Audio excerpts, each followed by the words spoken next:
దేవుని మాటలు చదువుకో, మంచి మాటలు. యేసుక్రీస్తు మాటలు ఉంటాయి, చదువుకో, మంచి మాటలు ఉంటాయి. సరేనా? ఎందుకు చదవా? ఒక్క నిమిషం. ఒక్కసారి చదివితే నీకు అర్థమవుతుంది. మనం టీ మంచిగా ఉందా లేదా అంటే తాగితేనే కదా అర్థమయ్యేది. సత్యాన్ని తెలుసుకోవాలి తమ్ముడు. నువ్వు నమ్మినా నమ్మకున్నా నన్ను లోకం అంతా పుట్టించింది ఆయన. నిజం ఇది.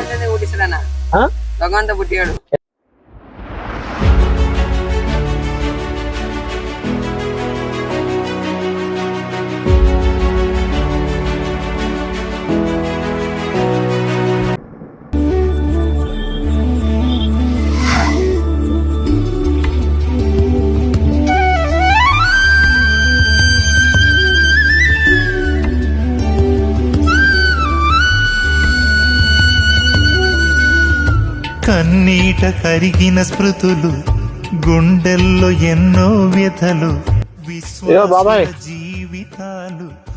చదువు వస్తుందా? చదువుకో. దేవుని మాటలు, మంచి మాటలు, యేసుప్రభు మాటలు ఉంటాయి. చదువు. నలిగిన రంపాలకు తెగిపడినోళ్ళు, కత్తుల రక్తాక్షరాలు, క్రీస్తు కొరకు హత సాక్షులు, ఇదిగో పెద్దమ్మా, దేవుని మాటలు చదివించుకోవాలి, మంచి మాటలు. దేవుని నమ్ముకున్న వాళ్ళ మీరు దేవుని గురించి చెప్పరా? వాళ్ళకి ఇలా చెప్పండి. మార్గదర్శులు మాదిరి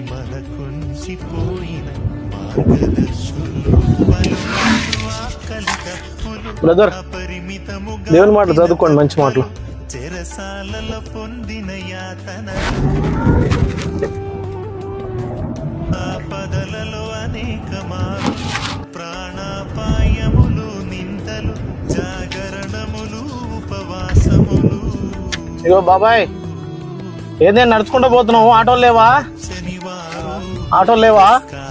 చదువు వస్తుందా? చదువు వస్తుందా? పిల్లలతో చదివించుకో, మంచి మాటలు, యేసుప్రభు మాటలు. నిజమైన దేవుడు ఆయన తెలుసుకో.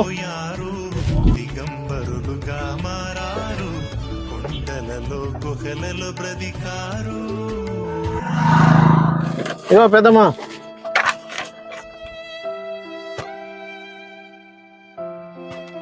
దేవుని మాటలు పిల్లలతో చదివించుకో, మంచి మాటలు, యేసుక్రీస్తు మాటలు ఉంటాయి. మనది ఏ కులమైనా ఏ మతమైనా ఆయనను తెలుసుకొని నమ్ముకోవచ్చు. ఆయననే నిజమైన దేవుడు. మనకి కుటుంబంలో ఎటువంటి అనారోగ్యం ఇబ్బందులు ఉన్నా కానీ ఆయన ప్రార్థన చేస్తే మంచిగా అవుతుంది. ఆయన గురించి మాటలు ఉంటాయి. పిల్లలకి చదువు వస్తే చదువుకో, లేదంటే పిల్లలతో చదివించుకో. మంచి దేవుడు, నిజమైన దేవుడు ఆయన. ఈ లోకంలో మనది ఏది మన ఎమ్మటి రాదు. మన ఆస్తులు కానీ, మన పిల్లలు కానీ, మన ఎవరికైనా రారు. కానీ ఒకనాడు మనం ఒంటరిగా వెళ్ళిపోవాల్సి వస్తుంది. ఆనాడు మనం ఉదయం నుంచి సాయంత్రం దాకా చేసే తప్పులు, మన దోషాలు మన మీద ఉన్నట్లయితే మనం నరకానికి చేరుతాం. ఆ నరకం నుంచి తప్పించడానికే దేవుడు మనల్ని పుట్టించిన దేవుడే ఈ లోకానికి 2024 సంవత్సరాల క్రితం భూమి మీదకి వచ్చాడు. ఆయన గురించి మాటలుంటే యేసుక్రీస్తు ఆయన పేరు.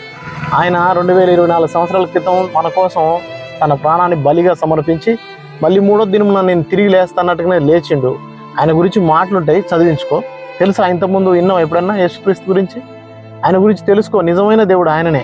సరే, ఎటువంటి ఇప్పుడు కాదు, ఎప్పుడైనా కానీ మీ కుటుంబంలో ఎటువంటి ఇబ్బందులు వచ్చినా, ఎటువంటి అనారోగ్యం వచ్చినా దేవుడు అద్భుతంగా బాగు చేస్తాడు. మా జీవితాలు అట్లా చేసిండు కాబట్టి చెప్పేది.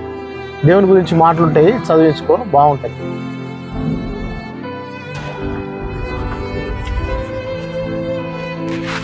తమ్ముడు, ఇట్లా నల్గొండ వెళ్తుందా? సరే, దేవుని మాటలు చదువుకో, మంచి మాటలు. యేసుక్రీస్తు మాటలు ఉంటాయి, చదువుకో, మంచి మాటలు. సరేనా? ఎందుకు చదవా? ఒక్క నిమిషం. చదవకపోతే చదువులేదు, కానీ ఒక్కసారి చదివితే నీకు అర్థమవుతుంది. మనం టీ మంచిగా ఉందా లేదా అంటే తాగితేనే కదా అర్థమయ్యేది. సత్యాన్ని తెలుసుకోవాలి తమ్ముడు. నువ్వు నమ్మినా నమ్మకున్నా నన్ను లోకం అంతా పుట్టించింది ఆయన. నిజం ఇది. ఎట్లా? మీ నాన్న పేరు ఏం పేరు చెప్పండి ఒకసారి. మా నాన్న వెంకటయ్య. వెంకటయ్య అంటే ఎక్కడి నుంచి వచ్చిండు? హిందూ నుంచి. అవును. అంటే హిందూ నుంచి వచ్చినంత మాత్రాన ఎంతమంది ఉంటారు? గుర్తించలేదు. మీరు ఎక్కడ గుర్తిస్తారు? ఎవరు? వాళ్ళు గుర్తించలేదు. ఆ కాలంలో సైన్స్ డెవలప్ కాలేదు, ఎన్నో వస్తువులు కనుక్కోలేదు. ఇప్పుడు కనుక్కున్నావు, వాటిని వాడొద్దంటవా?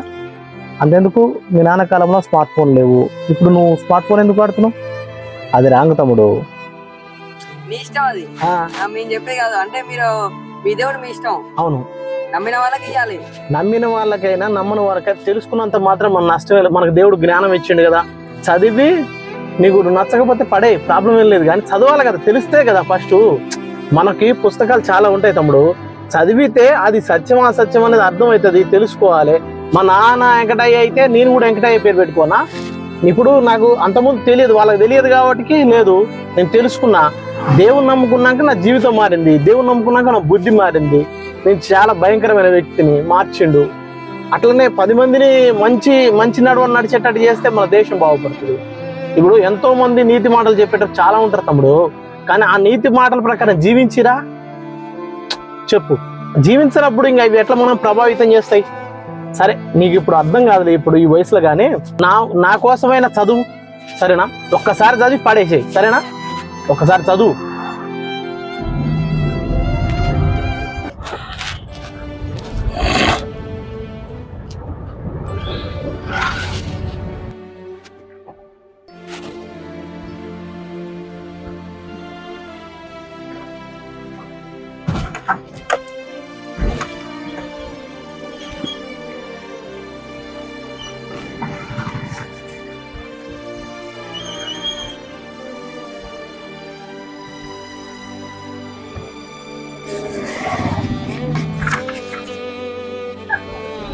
ఇదిగో సిస్టర్, దేవుని మాటలు చదువుకోమ్మా, మంచి మాటలు.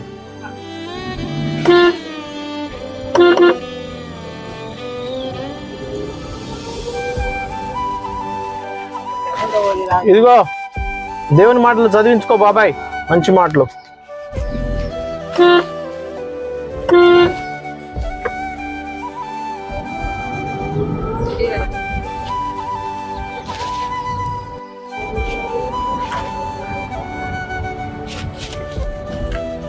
ఇదిగో బాబాయ్,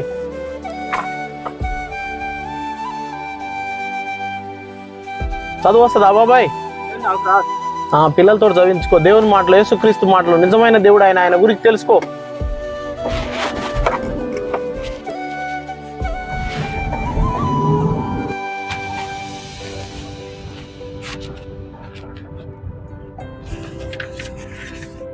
బాబాయ్ ఇట్లా నల్గొండ వెళ్తుందా? ఇదిగో దేవుని మాటలు చదివించుకో పిల్లలతో. చదువు వస్తుందా బాబాయ్? పిల్లలతో చదివించుకో మంచి మాటలు. యేసుక్రీస్తు మాటలు అవి, నిజమైన దేవుడు ఆయన. మనం పెట్టుకునే విగ్రహాల దేవుడు ఉండడు బాబాయ్, నిజమైన దేవుడు, మనం సృష్టించిన దేవుడు, ఆయన గురించి ఉంటే మాటలు చదివించుకో. ఒక 5 నిమిషాలు, నీకు అర్థమైంది.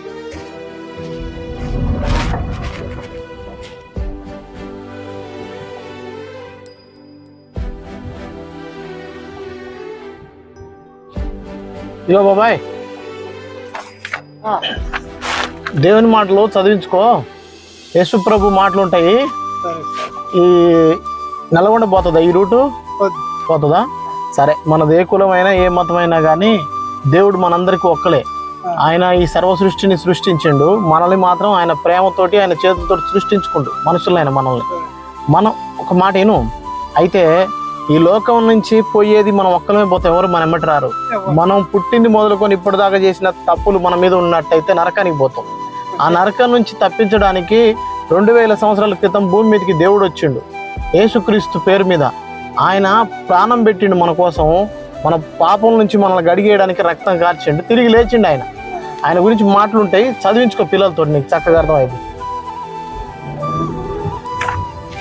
ఇదిగో తమ్ముడు, మనం హుషారుగా పోతున్నాం. ఏం సంగతి? బడికి పోవట్లేవా? ఏ క్లాసు? 9th క్లాసా? సరే, దేవుని మాటలు చదువుకో, మంచి మాటలు, సరేనా? చదువు.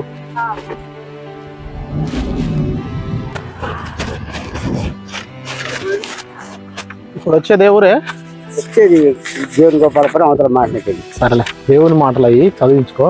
అంటే చదవచ్చా నీకు? జువాలకు వచ్చినావా? సరే, మేకలకు వచ్చినావా? కూర్చొని చదువుకో. యేసు ప్రభు మాటలు అయ్యి మనం ఏ కులమైనా ఏ మతమైనా ఆయన తెలుసుకోవచ్చు. మనం అందరం ఆయన పుట్టిస్తే పుట్టినమే. సర్వలోకానికి దేవుడు ఒక్కడే. ఈ భూమిని, ఆకాశాన్ని, ఈ సముద్రాన్ని, సకల సృష్టిని ఆయన మాట చేత కలగజేసిండు. కానీ మనుషులమైన మనల్ని మాత్రం ఆయన నేల మట్టి నుంచి తీసి ఆయన చేతులతోటి సృష్టించి స్వయంగా ఆయన ఆత్మను మనకిచ్చిండు. ఆయన ఆత్మ మనలో పెట్టిండు. ఆయన జ్ఞానం మనకిచ్చిండు. ఎదుడు జీవాలు బర్రెలు ఉన్నాయి, వాటికి మంచి చెడులు తెలిసిన తెలియదు. కానీ మనుషులమైన మనకి మాత్రం దేవుడు మంచి చెడు తెలిసే జ్ఞానం ఇచ్చిండు. ఆయన ఆత్మ మనలో పెట్టిండు కాబట్టి వాటికి ఆత్మ లేదు, మనకు ఆత్మ ఉన్నది. కారణంగా వాటికి పాపం పుణ్యం తెలియదు, కానీ మనకు తెలుసు. తెలిసినా గానీ ఉదయం మొదలుకొని సాయంత్రం వరకు ఎన్నో తప్పులు, పొరపాట్లు, దోషాలు, పాపాలు చేస్తున్నాం మనం. ఈ లోకంలో ఎంత గొప్పోడైనా బీదోడైనా గానీ ఒకరోజు ఈ లోక యాత్ర ముగించి పోవాల్సిందే, అవునా కదా?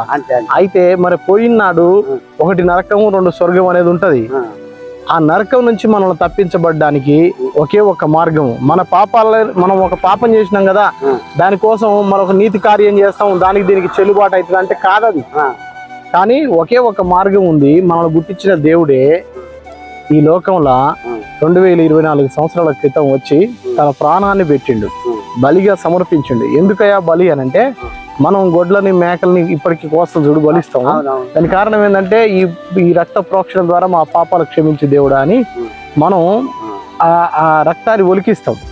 కానీ దేవుడు ఏం చెప్తున్నంటే, నువ్వు ఒలికిచ్చే పశువుల రక్తం వలన, మేకల రక్తం వలన, గొర్రెల రక్తం వలన కాదు, కానీ ఇదిగో నేను పుట్టించిన నీ దేవుడని నేనే నీకోసం నా ప్రాణాన్ని పెట్టడానికి వచ్చిన అని చెప్పి బలిగా సమర్పించబడ్డాడు 2000 సంవత్సరాల క్రితం ఈ భూమి మీద. ఆయన గురించి తెలుసుకోవాలి. ఎందుకంటే ఈ లోకంలో వస్తున్నాం, భార్యను చేసుకుంటున్నాం, పిల్లలకి అంటున్నాం, చెప్పా చెదర పెట్టకుండా వెళ్ళిపోతున్నాం. వెళ్ళిపోయినాడు మన భవంతులు రావు, మన మిద్దెలు రావు, మన భూములు రావు, చివరికి మన పిల్లలు రారు, ఎవరు రారు. కానీ మనం ఒక్కరం వెళ్ళాలి. కానీ మరి వెళ్ళినప్పుడు ఏడికి పోతున్నాం అనేది తెలియాలి. ఈ లోకంలో ఏది శాశ్వతం కాదు, వచ్చిన ప్రతి ఒక్కరు వెళ్ళాల్సిందే. ఈ లోపల ఆయన తెలుసుకోవాలి. అయితే ఈ లోపల మనం ఆయన తెలుసుకోవాలి. ఎందుకు తెలుసుకోవాలంటే ఆ నరకం నుంచి మనం తప్పించబడాలి అంటాం కదా. మరి చనిపోయిన తర్వాత మనం చూసి వస్తున్నామా, ఏ కష్టం వస్తుందో, నరకంలో పడితే మనకేం నొప్పా, మనకేం తెలుస్తుంది, మనకు తెలియదు కదా అని అనుకుంటాం. కానీ అక్కడనే ఒక విషయం మర్చిపోయేది ఏంటంటే, ఈ భూమి మీద మనిషి ఉన్నప్పుడు ఇప్పుడు నీకు గిచ్చితే అర్థమవుతుంది. కానీ ఒక మనిషి మరణించిన తర్వాత వాడిని గిచ్చినా లేవడు, వాడికి 1 కోటి రూపాయలు లాటరీ జరిగిందన్నా లేస్తాడా? లేవడు. కారణం ఏంటంటే వానిలో ఉన్న జీవము, ఆత్మ వెళ్ళిపోయింది. ఉత్త మట్టే ఉంది. ఆ మట్టిలో కలిసిపోద్ది. కానీ దేవుడు అనుగురించిన ఆత్మ మాత్రం సీదా దేవుని దగ్గరికి వెళ్ళిపోద్ది. అక్కడ మనం చేసిన పాపాలను బట్టి మనకు నరకమా స్వర్గం అనేది ఉంటుంది. వింటున్నావా? అయితే ఆ నరకం నుంచి తప్పించబడాలంటే దేవుడు, ఇప్పుడు మన ఇంట్లో పుట్టిన పిల్లలు ఒకడు చెడు బుద్ధులు ఉన్నాయానికి వాడిని వదిలిపెట్టుకుంటావా? వాని ఎట్లా సాయశక్తిలా వాడిని సరి చేసుకోవడం ప్రయత్నం చేస్తాం. దేవుడు కూడా అంతే. పొద్దున మొదలుకొని సాయంత్రం వరకు మనిషి అనేటోడు తన శరీరం వలన, కళ్ళ వలన, తలంపుల వలన ఎన్నో పాపాలు చేస్తుండు. నరహత్యలు, వ్యభిచారాలు, దొంగతనాలు, మోసాలు, చిన్న పిల్లల మీద అత్యాచారాలు, ఇట్లా పాపం అనేది చాలా పీటరేగిపోతుంది బాబాయ్. అయితే ఆ పాపం అనేది, ఒక్క నిమిషం, ఆ పాపం అనేది మన మీద ఉండకుండా ఉండాలంటే ఆయన మీద విశ్వాసం ఉంచాలి. అంతే, నువ్వు ఇచ్చేది ఏం లేదు. ఆయన నమ్ముకుంటే చాలు. ఇంకొక విషయం తెలుసా, ఈ లోకంలో అటువంటి అనారోగ్యం ఉన్నా, శ్రమలున్నా ఆయన సన్నిధిలో ప్రార్థన చేస్తే చాలు, అద్భుతంగా విడుదల పొందుకుంటాం, ఆరోగ్యం బాగైతుంది. కాబట్టి ఆయన గురించి తెలుసుకో, సరేనా? మీరాలు కూడా నశింపని నీ పిలుపు నన్ను కాపాడెను.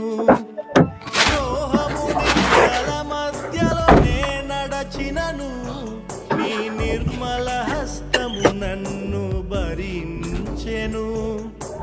యజమానుడా, నా యజమానుడా, నన్ను పిలచిన యజమానుడా, యజమానుడా, నా యజమానుడా. చదువుకో దేవుని మాటలు, మంచి మాటలు, యేసుప్రభు మాటలు ఉంటాయి, చదువుకో మంచి మాటలు.